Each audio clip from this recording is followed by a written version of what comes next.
Excellente journée, Rabotai. Aujourd'hui, le 6 Tammuz.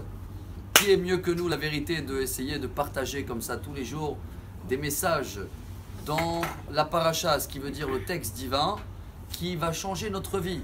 Certains vont jusqu'à la Russie pour chercher des moments de plaisir qui ne vont pas du tout changer leur vie. L'inverse, ça va dépenser de l'argent, ça va tourner en rond, ça va rentrer ou pas rentrer, mais à la fin ils rentrent chez eux et comment ils ont amélioré leur vie.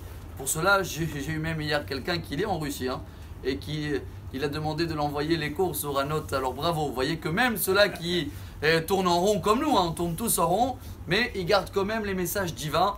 Et justement, dans la montée d'aujourd'hui, dans la paracha, donc la 3e, il y a le décès de Myriam, la sœur de Moshe et Aaron. Dès qu'elle est décédée, il y avait le puits, ça dit en français, oui, miraculeux qui accompagnait le peuple d'Israël, qui avait toujours de l'eau dans le désert, et d'un coup, il n'y a pas de l'eau. Ils viennent tous vers Moshe et Aaron, on a besoin de l'eau. Tout le monde connaît cet épisode. Moshe va demander à Dieu, qu'est-ce que je fais? Hachem dit, il n'y a pas de problème, prends ton bâton et va parler à le rocher, et le rocher va sortir de l'eau. Moshe prend le bâton, donc il fait ce que Dieu le demande, mais par contre il ne parle pas. Il va le frapper.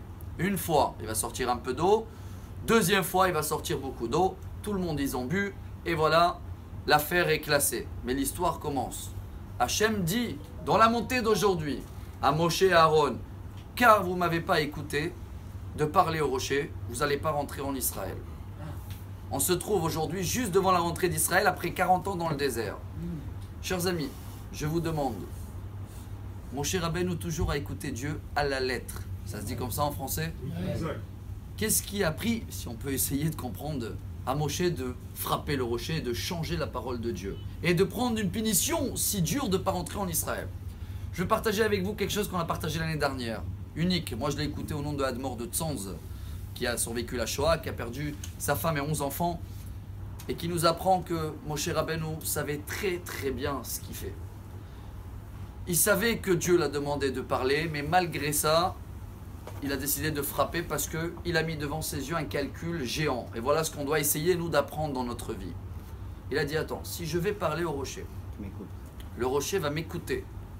En haut, risque d'avoir une très grande critique sur le peuple juif en disant, Dieu, regarde, un rocher, dès qu'on le parle, il t'écoute. Mais nous, le peuple juif, combien on nous parle? Combien on nous parle et on n'écoute pas? Pour éviter cette critique et pour ne pas laisser une chance de comparer à les accusateurs en haut, de critiquer le peuple, qu'est-ce qu'il a dit Moshe?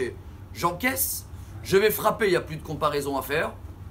Et même si je ne rentre pas en Israël, même si c'est la mort entre guillemets, Moshe Rabbeinu, il a donné sa vie pour la vie des autres. Sinon on apprend de la montée d'aujourd'hui. Regardez comment un message qui est beaucoup plus beau qu'un ballon. De voir toujours l'intérêt de l'autre, la vie de l'autre avant la nôtre, on est vraiment avant Mashiach. Bonne journée. Amar Rabbi Elazar, Amar Rabbi Hanina.